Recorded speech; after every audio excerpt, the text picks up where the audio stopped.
হে বন্ধুরা, একটা video share করতে আসলাম, শেয়ার না করে পারলাম না।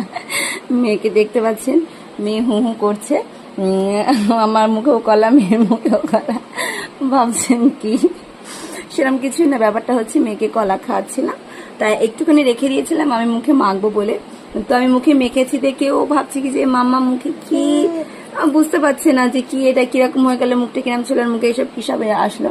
তো তার জন্য দেখুন ওর মুখেও আমি একটু কলা মাখিয়ে দিয়েছি, ওইটাকে দেখতে পাচ্ছেন? ওই যে হ্যাঁ, আবার হু হু করছে, ওই দেখেন মুখে কলা মেখেছে আর বারবার আমার মুখের দিকে তাকাচ্ছে, ভাবছে যে কি হচ্ছে এটা, মাম্মাম কি করছে, মাম্মাম পাগল হয়ে গেছে। তো আর দেরি না করে তাই মেয়েকেও একটুখানি কলা মাখিয়ে দিয়েছে।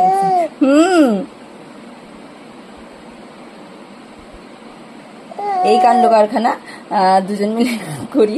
গতকালও করেছিলাম, গতকাল আর শেয়ার করতে পারিনি, তো আজকে শেয়ার না করে আপনাদের সাথে আমি আর পারলাম না, তাই এটা শেয়ার করলাম। হ্যাঁ, তুমি মুখে কলা মেখেছো এই জুনি বয়সে, 8 মাসে তুমি কলা মেখেছো এখন?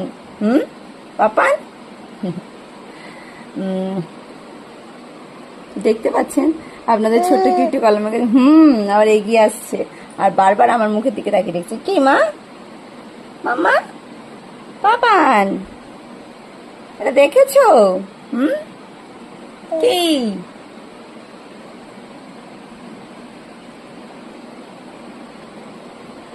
তো মামের এইভাবে এখন দিন কাটছে। আজকে সকাল থেকে প্রচুর প্রচুর কেটেছি, আমার পায়ে ভীষণ ব্যথা করছে, হাতে ব্যথা করছে, আর ভালো লাগছে না। মেয়েকে এখন স্নান করাবো, ওই জন্য দিয়ে দিলাম, আমাকে নাহলে দিতাম না। আমিও মুখটা ধুয়ে নেবো। কথা বলছে, কিছু বলতে চাইছে, বলতে পারছে না। বলো, তুমি কলা মেখেছো? হ্যাঁ ছোট ভূত,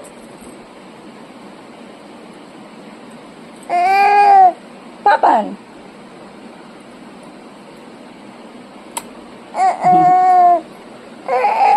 কি একটা ফটো তুলে আমরা একটা